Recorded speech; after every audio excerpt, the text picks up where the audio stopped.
Hello, today I'm in Renault Clio. In this video I'll show you how to enable and use cruise control.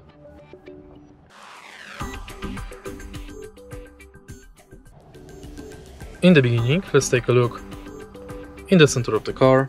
Right here we've got this panel. To enable cruise control, press this button on the bottom. Now cruise control is enabled and you can see that by icon right here. Now accelerate to desired speed and press the R button to set cruise control. You can also decrease the speed by pressing minus, increase by pressing plus button, and also cancel and pause cruise control by pressing the 0 button right here.